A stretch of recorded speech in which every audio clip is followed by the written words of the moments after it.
오늘 말씀의 주제는요, 하나님의 눈으로 세상을 보고 살아가자 하는 그런 주제로 말씀을 좀 드릴까 합니다. 하나님이 옳다고 하면 옳은 것이고, 하나님이 그르다고 하면 그런 것으로 알고, 그 말씀대로 살아가는, 그 시선으로 살아가는 우리 교우들이 다 되기를 주의 이름으로 축복합니다. 오늘 우리는 어떤 사안에 대하여 보수냐 진보냐라는 진영에 따라서 가치 평가가 달라지는 것을 목격하고 살아가고 있습니다.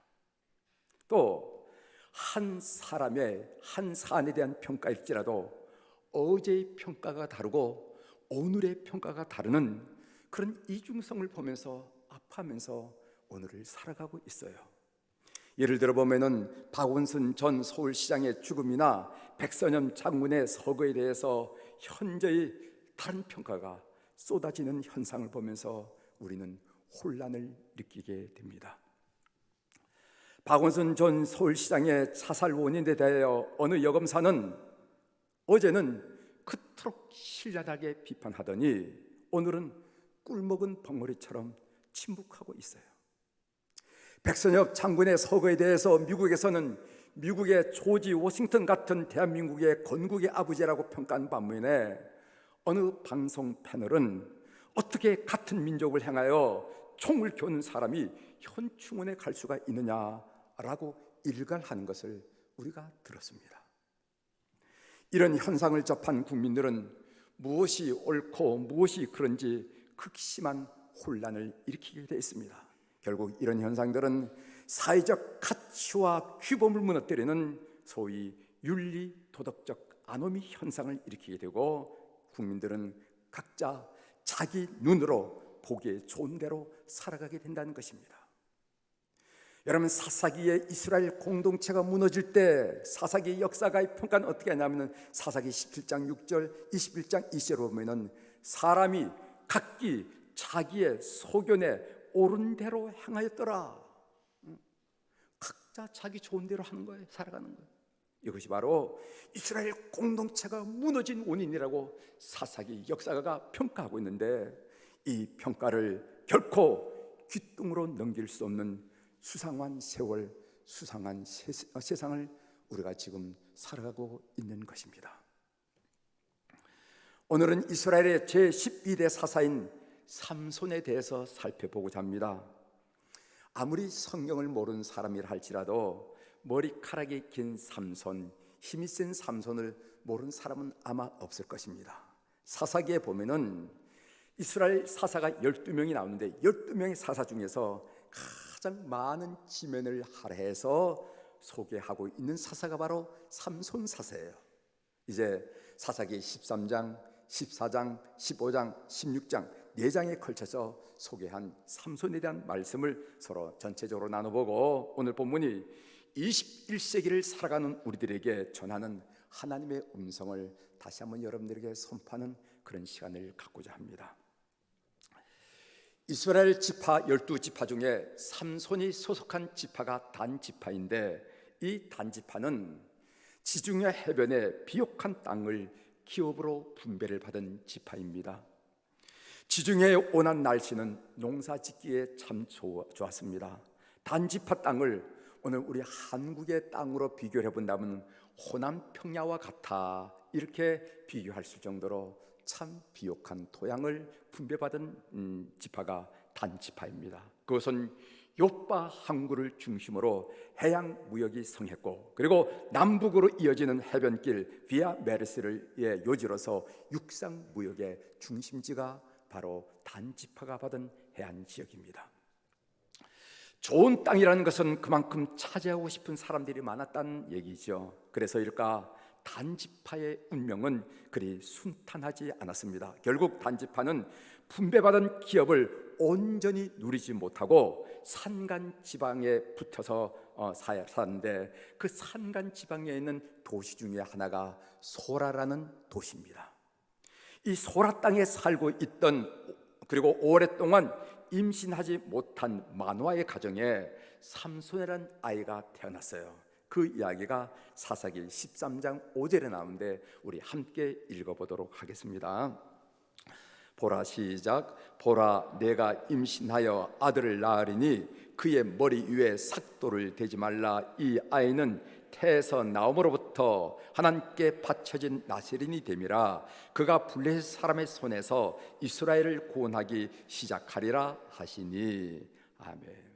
오늘 여기 보면은 나시린이라는 말이 나오는데, 이 나시린의 규례는 출애굽 때 바로 모세를 통하여 하나님께서 명령하신 규례가 나시린 규례입니다. 이 나시린이란 말은 무슨 말이냐 하면은 구별된 사람이라 그런 뜻이 있어요. 이 나시린에 대한 규례가 민수기 6장 전체에 걸쳐서 나와 있는데, 제가 여러분들에게 나시린이 도대체 어떻게 살아야겠는지 6장 2절부터 5절에 있는 말씀을 여러분들에게 소개해드리면서 말씀을 좀 이어가도록 하겠습니다. 이스라엘 자손에게 전하여 그들에게 이르라. 남자나 여자가 특별한 소원 곧 나시린의 소원을 하고 자기 몸을 구별하여 여호와께 드리려고 하면 포도주와 독주를 멀리하며 포도주로 된 초나 독주로 된 초를 마시지 말며 포도즙도 마시지 말며 생포도나 건포도도 먹지 말지니 자기 몸을 구별하는 모든 날 동안에는 포도나무 솟아는 씨나 껍질이라도 먹지 말지며 그 소원을 하고 구별하는 모든 날 동안은 삭도를 절대로 그의 머리에 대지 말 것이라. 자기 몸을 구별하여 여호와께 드린 날이 차기까지 그는 거룩한즉 그의 머리털을 길게 자라게 할 것이며. 이 말씀이에요. 여러분, 삼손 그리고 또 나시린, 그 나시린의 규례 감이 좀 잡히잖아요. 이 나시린에는 두 종류의 나시린이 있습니다. 하나는 삼손처럼 평생 나시린이 있고, 다른 하나는 한시적인 나시린으로서 6개월, 1년, 2년 이렇게 기간, 정해진 기간 동안에 나시린의 역할을 하는 그런 한시적 나시린이 있습니다. 나시린이 되면은 어디 가서 도만 닦는 것이 아니라 무슨 깊은 산속에 들어가거나 아니면 깊은 광야에 들어가서 도만 닦는 것이 아니라 사람들과 함께 생활하도록 되어 있습니다. 보통 때처럼, 그리고 직장인으로서, 농부로서, 아버지로서, 친구로서, 그리고 이웃으로 살아가도록 되어 있습니다. 그러면은 왜 하나님은 나시린을 세웠을까? 왜 이런 규례와 제도를 마련하셨을까? 열방 많은 민족 가운데 이스라엘을 특별히 선택하시고, 그리고 이스라엘 가운데 나시를 구별하신 이유가 뭘까? 여러분 가운데 나시란 말은 들어보셨지만은 나시를 세운 이유에 대해서 정확하게 모르는 분들이 계실 줄 믿어요. 여러분 잘 들어보시길 바랍니다. 하나님이 나신을 세운 데에는 이스라엘 백성들에게 삶의 표본으로, 삶의 샘플로 보이기 위해서 그렇습니다. 나신일로 하여금 구별된 모습, 구별된 생활을 함으로써 사람의 눈에 잘 띄게 만들고, 그렇게 사는 나시린이 어떻게 복을 받는지 보게 하심으로 사람들을, 백성들을 교훈하고 백성들을 도전하고 백성들을 가르치기 위해서 이 나시린 규례를 정했던 것입니다. 이렇게 살면 하나님이 복 주신다, 틀림없다, 저 나신을 봐라, 사람으로 태어났으면 저렇게 살아야 되는 법이야, 저렇게 사니 하나님 복을 주시지 않느냐, 나신을 봐라, 이렇게 백성을 교훈하고 도전하기 위해서 나신일을 세웠다는 것입니다. 여러분, 우리 교우들을 성도라 부르죠. 성도님이 오셨어요. 성도들이 모였어요. 이렇게 성도란 말은 무슨 뜻입니까? 여러분, 한자어로는 거룩할성 무리도일에서 거룩한 무리라 이런 말인데, 히라보로는 하기오스란 말입니다. 이 하기오스란 말은 무슨 말이냐? 구별된 무리라 이런 뜻이에요. 그래서 어떤 의미에서 성도는 오늘날의 나신이라 이렇게 말할 수 있습니다. 왜 하나님이 우리를 일찍이 성도로 뽑으셨는가? 왜 하나님이 우리를 일찍이 성도로 삼으셨는가? 여러분, 이거 꼭 한번 생각해 보셔야 됩니다. 천당 가는 것이라면은 죽기 전에 구원받으면 되잖아요. 뭐 위중한 병이 들었다거나 아니면 뭐 이제 연세가 많으시거나 그러면은 이제 천당 갈 때가 됐으니까 교회 나오셔야 됩니다. 예수님 믿어야 됩니다. 이렇게 하면 되잖아요. 그런데 왜 우리를 일찍이 성도로 부르셨습니까? 그 이유가 있는데 그것은 뭐냐면은 우리를 구별된 사람으로 삼아서 축복하심으로 세상 사람들에게 삶의 표본으로, 삶의 샘플로 보이려고 하셨다는 것을 여러분이 꼭 믿으시길 바랍니다. 저 장로님 봐, 삶은 저렇게 살아야 되는 거야. 저 권사님 봐, 삶은 저렇게 살아야 의미 있는 삶이야. 저 집사님 봐, 삶은 저렇게 살아야 보람 있는 삶이야. 삶은 저렇게 살아야 되는 거야. 저 사람 보면서 모르겠니? 라고 우리에게 도전하고, 세상 사람에게 격려하고, 세상 사람들에게 도전하고, 세상 사람들 시원하고 해서 여러 성도들을 불렀음을 믿는 여러분들이 되시기를 주의 이름으로 축원합니다. 여러분들은 현대 나신으로서 하나님으로부터 축복받으시고 뿐만 아니라 많은 사람들에게 간증의 제목이 되는 그런 삶을 살아가는 우리 그리스도인 되기를 주의 이름으로 축원합니다. 삼손 하면은 제일 먼저 떠오르는 인물이 들릴라이죠. 그렇죠. 삼손과 들릴라. 삼손과 들릴라 이야기는 너무도 유명하죠. 하지만 삼손에게는 들릴라 이전에 이름을 알지 못하는 블레셋 여인의 이야기가 나옵니다. 그 이야기가 사사기 14장에 나옵니다. 삼손이 블레셋 사람들이 사는 마을인 딥나에 내려갔습니다. 단지파가 해야 할 일은 무슨 일인가 하면은 블레셋 사람들을 몰아내고 하나님이 기업으로 분배해 준 그 땅을 차지하는 것이 그들의 소명이었습니다. 그런데 단지파의 삼손은 블레셋 사람을 몰아내기는커녕 그곳에서 한 블레셋 여인과 사랑에 빠져서 결혼하겠다고 하는 거예요. 여러분 사사기 14장에 나온 말씀인데 우리 사사기 14장 1절 2절을 한번 읽어보도록 하겠습니다. 같이 읽도록 하겠습니다. 삼손이 시작. 삼손이 딥나에 내려가서 거기서 블레셋 사람의 딸들 중에서 한 여자를 보고 올라와서 자기 부모에게 말하여 이르되 내가 딥나에서 블레셋 사람의 딸들 중에서 한 여자를 보았사오니 이제 그를 맞이하여 내 아내로 삼게 하소서 하매. 여러분 성경이 삼손에 대해서 보도를 하고 있는데 성경이 보도하는 삼손에 관한 첫 기사가 뭐냐면은 그가 여자를 보았다 이 얘기를 하고 있어요. 나시린으로 살겠다고 소원한 삼손이 이방 여인 블레셋 여인과 결혼했다고 지금 나서고 있는 거예요. 대사사 삼손의 첫 출발지고는 왠지 느낌이 좋지 않잖아요. 사사기 14장 3절 중반절에 보면 이런 말씀이 있습니다. 삼손이 그의 아버지에게 이르되 내가 그 여자를 좋아하오니 나를 위하여 그 여자를 데려오소서 하니라.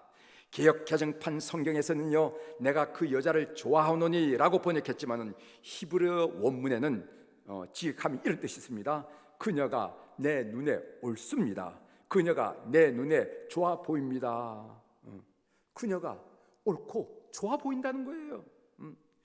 그녀의 블레셋적인 삶의 방식이 옳고 좋습니다. 그녀가 섬기는 우상이 몰라서 그렇지 옳고 좋습니다. 그녀가 호파는 이방 문화, 블레셋 문화 그거 몰라서 그렇지 살아보면 옳고 좋아요. 아버지, 어머니, 나 그 여자하고 결혼하겠어요. 지금 이 얘기를 한다는 거예요. 삼손의 자기 정체성은 이스라엘의 단지파의 일원이고 나실인이었지만 지금은 자기 정체성과 전혀 어울리지 않는 블레셋 여인과 나는 딱 맞습니다. 이렇게 지금 이야기를 하고 있는 것입니다. 삼손의 이런 태도는 그 당시 이스라엘의 영적 상태를 반영하고 있어요. 그런데 그렇게 딱 맞다고 판단한 기준이 하나님의 눈이 아니라 삼손의 눈이라는 사실에 있습니다. 사사기 역사가의 절대적인 판단 기준은 하나님의 눈입니다. 모든 판단의 기준은 하나님의 눈에 보시기에 옳은가 그른가에 있었습니다. 사사기 2장 11절에 보면요 이스라엘 자손이 여호와의 목전에 악을 행하여 바알들을 섬기며 여호와의 목전이란 말이 있습니다. 사사기 3장 7절에 보면 이스라엘 자손이 여호와의 목전에 악을 향하여 자기들의 하나님 여호와를 잊어버리고 바알들과 아세라들을 섬긴지라 여호와의 목전이란 말이 있습니다. 사사기 13장 1절에 보면 이스라엘 자손이 다시 이스라엘의 여호와의 목전에 악을 향하였으므로 여호와께서 그들을 40년 동안 블레셋 사람의 손에 넘겨주시니라 여호와의 목전이란 말이 있지 않습니까? 여호와의 목전이란 말이 무슨 말이에요? 여호와의 눈에 보시기에, 하나님 눈에 보기에, 하나님 눈에 보기에는 다른 사람 다 자기 눈에 보기에 좋은 대로 살아도 될 수 있을지 모르지만은 하나님께 민감하고 그리고 율례를 지켜야 하는 나시린 삼손은 그래서는 안 됐다는 거죠.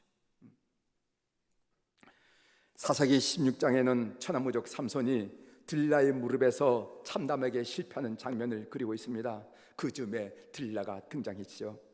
삼손은 처음에는 조심스럽게 행동하는 것 같았지만 종국에는 그녀의 무릎을 베고 아예 누워버렸습니다.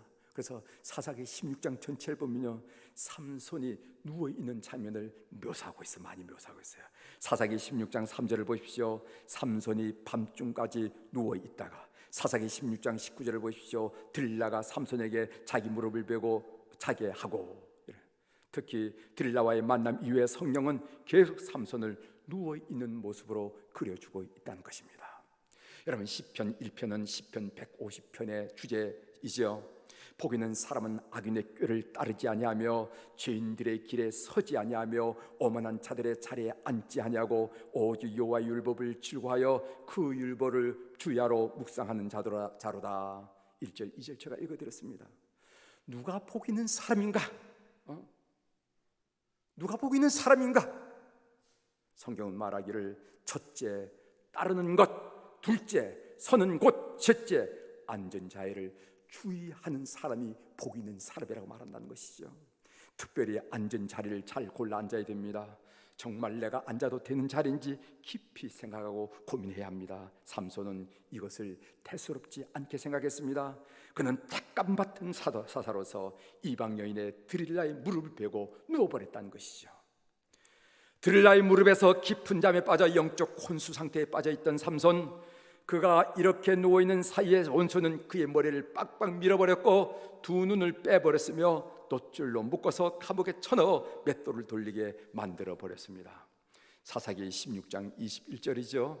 블레셋 사람들이 그를 붙잡아 그의 눈을 빼고 끌고 가사에 내려가 돛줄로 매고 그에게 옥에서 맷돌을 돌리게 하였느니라. 블레셋 사람들이 삼손에게 내린 형벌이 매우 상징적이에요. 어떻게 형벌을 내렸냐면은 삼손의 눈을 빼버린 것입니다.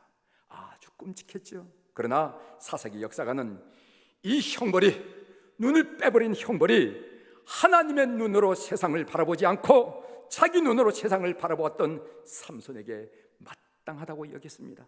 결국 이런 삼손을 회복시킬 수 있는 유일한 방법은 하나뿐이었는데 세상을 바라보던 눈을 빼버린 것밖에 없었습니다.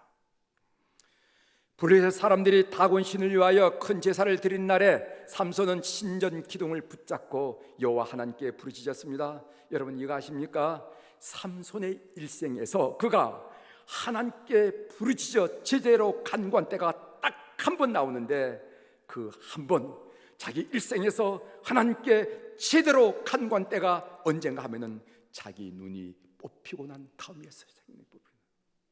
사사기 16장 28절, 우리 삼손의 기도를 같이 한번 들어봅시다. 사사기 16장 28절입니다. 삼손이 여호와께 시작. 삼손이 여호와께 부르짖어 이르되 주 여호와여 구함나니 나를 생각하옵소서. 하나님이여 구함나니 이번만 나를 강하게 하사 나의 두 눈을 뺀 블레셋 사람에게 원수를 단번에 갚게 하옵소서 하고. 여러분, 우리가 성경에 나온 이야기 줄줄 읽으니까 물론 감동이 없지만 여러분 한번 상상해 보시길 바랍니다. 인생에 자기 눈으로 살았던 사람이 그 눈을 뽑히고 난 다음에 이게 아니구나, 인생은 내 눈으로 사는 것이 아니라 하나님 내 눈으로 살아야 되겠구나 하면서 마지막 하나님께 간구하면서 그 기둥을 기대고 간구하는 그 삼손의 이야기를 여러분 한번 상상하면서 한번 이 기도를 들어보시길 바랍니다. 삼손이 여호와께 부르짖어 이르되 주 여호와여 구하옵나니 나를 생각하옵소서. 하나님이여 구하옵나니 이번만 나를 강하게 하사 나의 두 눈을 뺀 블레셋 사람에게 원수를 단번에 갚게 하옵소서. 이것이 인생을 살면서 정말 진실하게 제대로 하나님께 부르짖었던 삼손의 기도입니다. 사실 삼손의 기도는 두 번 나오거든. 성경에 두 번 나오는데 앞에 건 기도는 그 목마르다가 기도한 거고 진실하게 기도한 내용은 두 번째죠. 삼손은 두 기둥을 힘껏 밀쳤습니다. 그 기둥을 받쳤던 지붕은 무너졌어요. 그래서 성경은 뭐라고 말하냐면은 그가 살아있을 때 죽인 적들보다도 그 죽는 순간에 죽인 적이 더 많았다, 이렇게 성경이 말하고 있습니다. 하나님의 눈을 잃어버리고 자기 눈에 보이는 대로 살았던 사사 삼손의 일생은 이렇게 끝났습니다. 본문이 우리에게 준 메시지가 뭡니까? 본문이 우리에게 주는 하나님의 메시지가 뭡니까? 본문을 묵상하면서 저는 사람의 눈으로 살아가는 삼손의 모습을 주목하게 되었어요. 삼손의 눈길을 한번 따라가게 되었습니다. 본문에서 사람의 눈을 살아가는 삼손의 모습을 몇 구절 여러분들께 소개해드리겠습니다. 사사기 14장 1절 2절입니다. 삼손이 딥나에 내려가서 거기서 블레셋 사람의 딸들 중에서 한 여자를 보고 올라서 자기 부모에게 말하여 이르되 내가 딥나에서 블레셋 사람의 딸들 중에서 한 여자를 보았사오니 이제 그를 맞이하여 내 아내로 삼게 하소서 하매, 성경이 보다는 삼손에 가는 첫 기사는 그가 여자를 보았다라는 것입니다. 사사기 14장 7절에 보면은요, 그가 내려가서 그 여자와 말하니 그 여자가 삼손의 눈에 들었더라. 사사기 16장 21절에 보면요, 블레셋 사람들이 그를 붙잡아 그의 눈을 빼고 끌고 가사에 내려가 놋줄로 매고 그에게 옥에서 맷돌을 돌리게 하였더라. 블레셋 사람들이 삼손의 눈을 빼고 끌고 갔다는 것입니다. 사람에게 형벌하려면 사람 모든 부위 중에 얼마나 많은 부위가 있겠어요? 그런데 왜 눈을 뺐겠어요? 사사기 16장 28절에 보면요, 삼손이 여호와께 부르짖어 이르되 주 여호와여 구함나니 나를 생각하옵소서. 하나님이여 구함나니 이번만 나를 강하게 하사 나의 두 눈을 뺀 블레셋 사람에게 원수를 단번에 갚게 하옵소서 하고, 내 손을 묶은 나에게 맷돌을 돌리게 하는 저 원수들을 얘기하지 않고 내 두 눈을 뺀 블레셋 사람의 원수를 단번에 갚게 하라. 왜 이렇게 눈에 대한 말씀이 강렬하게 우리에게 다가옵니까? 왜 이렇게 눈에 대한 말씀이 우리에게 강렬하게 다가옵니까? 그러면은 사람의 눈으로 살아간 삼손의 삶의 결과는 무엇입니까? 자기 눈이 뽑히고 나서야 하나님의 눈으로 바라볼 수 있었던 나실인이자 사사인 삼손의 마지막은 해피엔딩처럼 보이지만은 전혀 그렇지 않았습니다. 사사기 역사상에 12명의 사사가 나오지만은 하나님의 사사가 패배한 적은 삼손밖에 없어요. 그리고 그가 속한 단지파는 기업으로 분배받은 땅을 떠나야만 했습니다. 결국 자기의 눈을 따라서 자기의 소견대로 살았던 삼손과 단지파는 이스라엘 12지파 중에서 유일하게 분배된 기업을 잃어버린 지파가 되고 말았어요. 단지파는 거기서 쫓겨나서 쭉 올라가죠. 가이사라 빌보 지역까지 올라가는 것을 나중에 보게 됩니다. 본문이 우리에게 주는 교훈이 무엇입니까? 그것은 하나님의 눈으로 세상을 보고 살라는 것입니다. 개인의 인식이나 진영의 논리가 아무리 옳다고 할지라도 하나님이 죄라고 보시면 죄라는 것입니다. 하나님이 옳다고 하면 옳은 것이고 하나님이 그러다고 하면 그런 것이라. 사랑하는 교회 여러분, 자기 눈에 보기에 좋은 대로 살아서는 안 됩니다. 자기 소견에 옳은 대로 행해서는 안 됩니다. 하나님의 눈을 회복해야 됩니다. 우리 각자가 삼손처럼 망하지 않으려면 하나님의 눈을 회복해야 됩니다. 우리나라가 단지파처럼 망하지 않으려면 하나님의 눈을 회복해야 됩니다.